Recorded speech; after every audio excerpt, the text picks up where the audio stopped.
Hello everyone, and welcome back to LouLou True Crime. My name is Lou, and welcome to the channel where we explore the world's most fascinating crimes, shocking mysteries, and criminal stories from across the globe. If you enjoy true crime that goes deeper than the headlines, don't forget to like, subscribe, and turn on notifications, because some of the darkest stories in history are still waiting to be uncovered. Tonight's story is different. It isn't just about murder. It's about loneliness, manipulation, obsession, and a twisted romance that became one of the most infamous criminal partnerships of the 20th century. This is the story of the Lonely Hearts Killers, Raymond Fernandez and Martha Beck.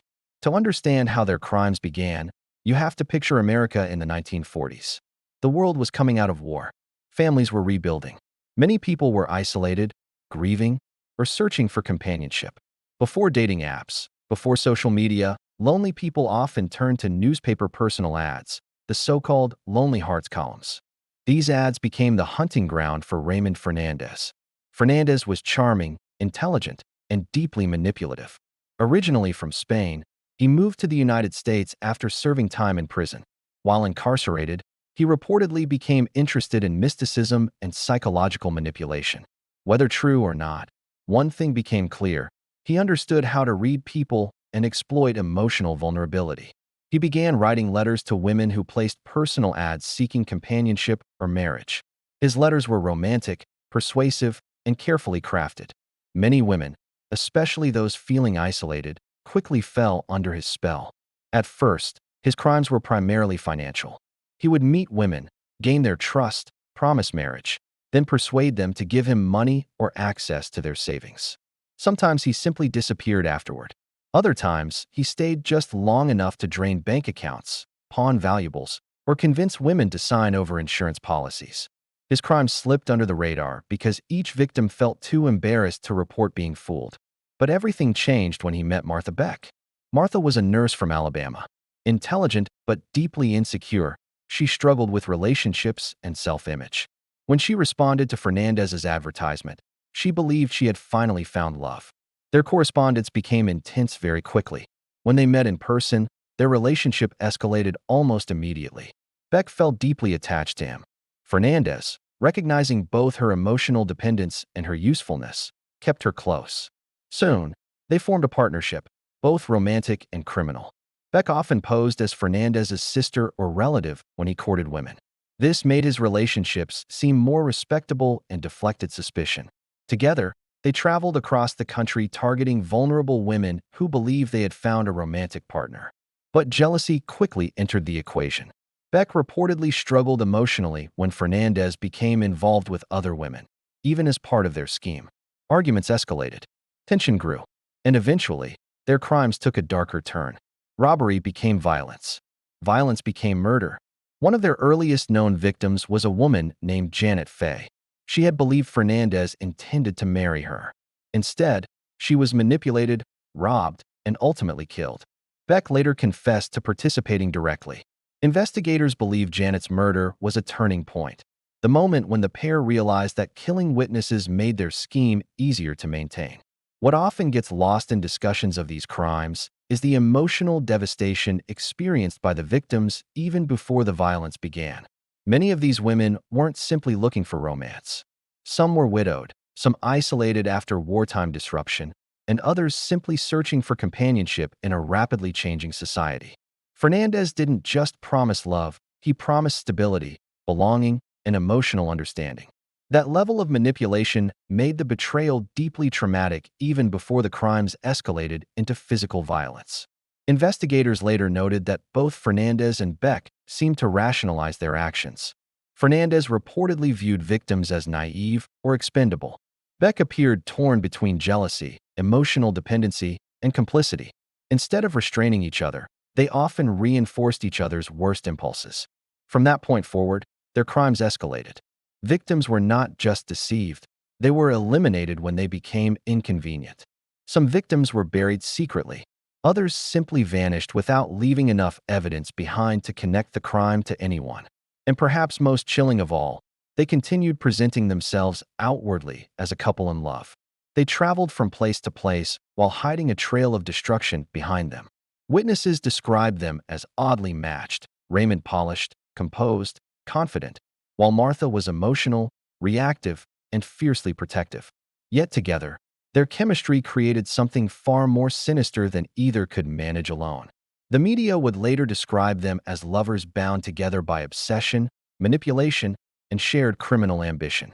Whether their relationship was truly romantic or primarily strategic remains debated even today.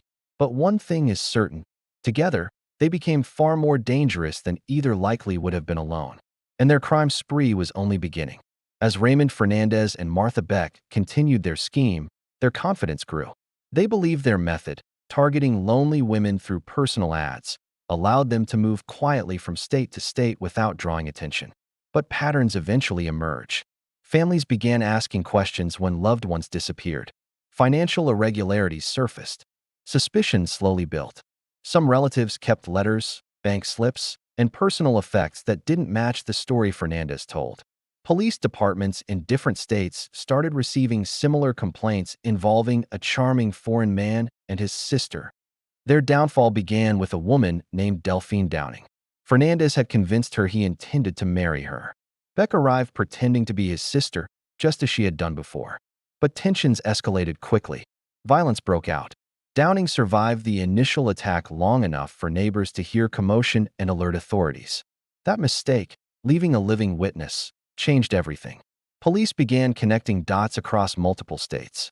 Reports of missing women, financial fraud, and suspicious deaths began aligning with the movements of Fernandez and Beck. They were arrested in 1949. Another factor complicating the investigation was mobility. Fernandez and Beck traveled frequently, used aliases, and stayed in short-term accommodations. In the 1940s, law enforcement coordination across states was far slower than today. Records were physical, databases limited. Communication often required letters or manual reporting. That delay gave them time to operate undetected. Victims of romance fraud also often hesitate to report crimes due to embarrassment or emotional attachment. That hesitation likely gave the pair additional time before patterns became obvious. At first, both denied involvement. But under interrogation, confessions emerged. Details of deception, theft, and murder came to light. Investigators were stunned not only by the crimes, but by the emotional intensity between the two suspects. They seemed more concerned with each other than with their own legal fate. Exactly how many victims they killed remains debated. Some estimates suggest 3 confirmed murders, while others believe the number could be significantly higher. The trial captured massive media attention. The public was fascinated by the psychology of the pair, particularly Beck. A female accomplice in serial killings was rare, and the dynamic between them raised endless questions. Were they in love? Was Beck manipulated? Or were they equal partners in crime? Opinions differed. Some psychologists argued Beck acted out of emotional dependence. Others believed she embraced the violence willingly. Fernandez himself was often portrayed as charismatic but cold, a manipulator who exploited emotional vulnerability for personal gain. Media coverage reflected broader societal anxieties. Female participation in violent crime challenged expectations at the time. Some outlets portrayed Beck as manipulated, others as equally culpable. Even today, criminologists debate whether criminal couples reflect dominance by one partner or mutual reinforcement of harmful behavior. Ultimately, both were convicted. In 1951, Raymond Fernandez and Martha Beck were executed in New York's Sing Sing prison, both dying in the electric chair.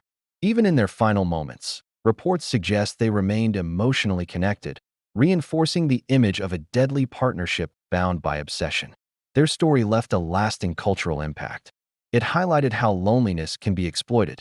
It exposed vulnerabilities in early forms of long-distance romantic communication. And it became one of the earliest widely publicized cases of criminal couples working together in serial offenses. Even today, similar emotional manipulation appears in online romance scams. While most don't escalate to violence, the psychological techniques, trust building, emotional grooming, financial exploitation remain strikingly similar. That continuity keeps this case relevant in discussions of criminal psychology and modern fraud prevention. But beyond the headlines, there were real victims, people searching for companionship who instead encountered manipulation, betrayal, and violence. That human cost is often overshadowed by the notoriety of the killers. And perhaps that's the most haunting lesson from this case. Crime doesn't always begin with hatred. Sometimes it begins with trust, misplaced trust in the wrong person. Thanks for watching LouLou True Crime. If you found this story fascinating, don't forget to like the video, subscribe to the channel, and turn on notifications. More true crime deep dives, unsolved mysteries, and criminal histories are coming every week. And until next time, stay curious, stay safe, and remember, sometimes the most dangerous people aren't strangers in the dark. They're the ones who promise love.